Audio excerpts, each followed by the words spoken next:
जियो के नुमाइंदे के मुताबिक यूएटी में 08 के कदम पड़ चुके थे।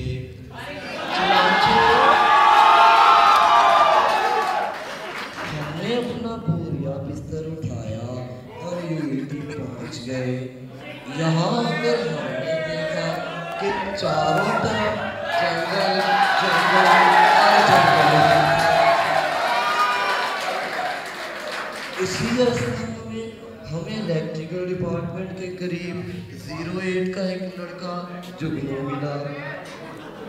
हमने अपने इंटरव्यू का आगाज उनसे कर लिया।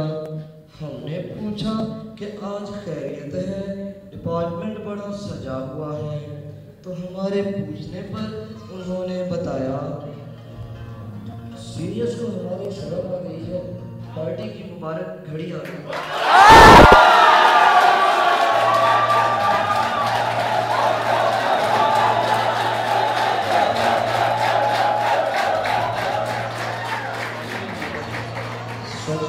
जोड़े में 4 से 08 यूएटी में थीटों की लड़ी आ गई।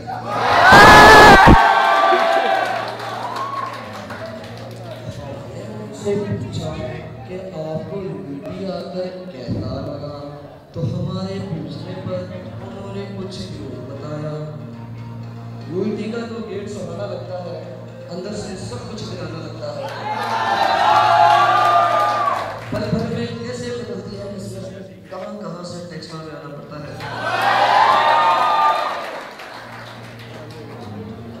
जुगनू की मायूसी में पूरी बातें सुनकर हमने यूनिवर्सिटी के एक सीनियर को पकड़ा और अपने इंटरव्यू का आगाज वहीं से किया। जबकि जुगनू मियां हमारे साथ हो लिए और इत्तेफाक से वो सीनियर हॉस्टल आईडी ही निकले। हमने उनसे पूछा कि इंजीनियरिंग 4 साल के तवील होती है, ये वक्त कैसे करता है। हमारे पूछने पर वो उठ कर बोले जैसे नबियों के भूखे बैठे थे। कहने लगे पहले 2 साल तो बन जाते हैं अट्टा शट्टा लगाकर, गले खराब भी हो जाते हैं खट्टा मीठा खाकर। क्या पूछते हो, क्या मैं बताऊँ, बात है थोड़ी राज की। डिस्पेंसरी की भी वही हालत है जो अब हालत है फराज की।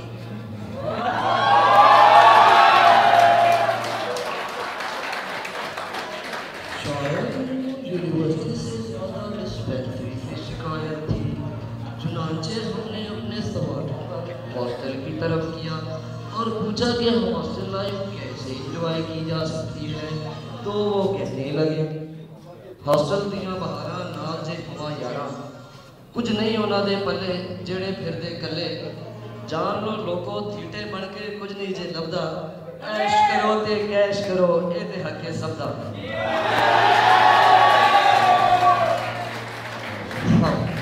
बताया कि आपका इंटरव्यू लाइव चल रहा है, बराए मेहरबानी उर्दू में बात करें। और उसके बाद हमने उनसे यूनिवर्सिटी की अक़लियत के बारे में पूछा। ऑडियंस में से कोई ये बात बता सकता है कि यूनिवर्सिटी की अक़लियत कौन है?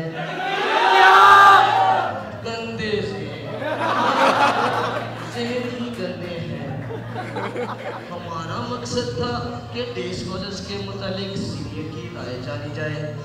डे स्कॉलर्स का नाम सुनते ही उन्होंने तो गोया तकरीर ही शुरू कर दी। कहने लगे डे स्कॉलर्स का एक ही नारा सबसे आगे रूट हमारा, पर वो है एक खसारा। दिन गुजर जाता है सारा, हमें उन लोगों से पूरी पूरी हमदर्दी है। आखिर सुबह सुबह उठ के आना बहुत बड़ी सिरदर्दी है। हमको देखो मौजी बंदे उठते हैं 8:30, एक कलम और एक रजिस्टर ले लेते हैं साथ। 2 मन का बैग उठाए फिरते हो मारे मारे, एक दिन हो जाएंगे पागल ये सारे के सारे। सीनियर को इतनी शिद्दत इख्तियार करता देखकर हमने पैंतरा बदला और उनको दोबारा सवाल की तरफ ले आए कि यूनिवर्सिटी में बाकी 2 साल कैसे गुजरते हैं। तो वो कहने लगे दूसरे 2 साल तो हैं कर्मों वाले, हमारी फलक तक आते हैं। दिन गुजरता है कंप्यूटर पर, फलक पे हमारी रातें हैं। मैंने उनकी बात को काट कर पूछा 4 साल जो आपने गिनवाए हैं, इनमें कभी डिपार्टमेंट का मुंह भी देखा हो? कहने लगे डिपार्टमेंट का भी लग जाता है चक्कर कभी कभार, डिपार्टमेंट का भी लग जाता है चक्कर कभी कभार, किसी थीटे से घर हो जाए टक्कर कभी कभार। हमारे कुछ भी ना पूछने पर वो सीनियर खुद ब खुद यूं बोलने लगे गोया वो आने वाले सेशन से मुखातिब हुए हों।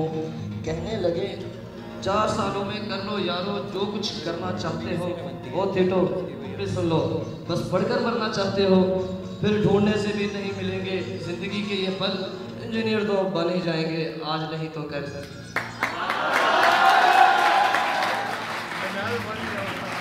दरअसल बात ये थी कि हमारा इंटरव्यू तकरीबन मुकम्मल हो चुका था, मगर जाते जाते जूनियर ने एक सवाल पूछ डाला, उस यूनिवर्सिटी में सरवाइव करने के लिए कैसे रहना होगा? तो वो कहने लगे यूनिटी के इस गुलशन में मुरझाए फूल ही देखे हैं, किताबें बुके बुके किताबें, बस ये उसूल ही देखे हैं। इस दुनिया से हटकर एक और दुनिया भी बसती है जिसमें प्यार मोहब्बत शुगल मेला बहुत सी मौज मस्ती है। इतना सब कुछ सुन लेने के बाद हमने उनसे इजाज़त चाही, मगर उन्होंने इजाज़त देने से इनकार कर दिया और हमें बताया कि हम जिनकी फूलिंग करते हैं उनको खाना खिला कर भेजते हैं ताकि वो सीनियर वार्डन साहब को शिकायत न कर दें। चुनांचे उन्होंने हमें मलक टी स्टाल से खाना खिलाकर यूईटी टैक्स ला की ये रवायत बरकरार रखी। इसके बाद वो हमें गेट तक छोड़ने आए और जाते जाते उन्होंने हमें टाटा भी किया। हमने वहाँ से बड़ी मुश्किल से अपनी जान छुड़ाई और आइंदा यूईटी का रुख ना करने की कसम भी खाई।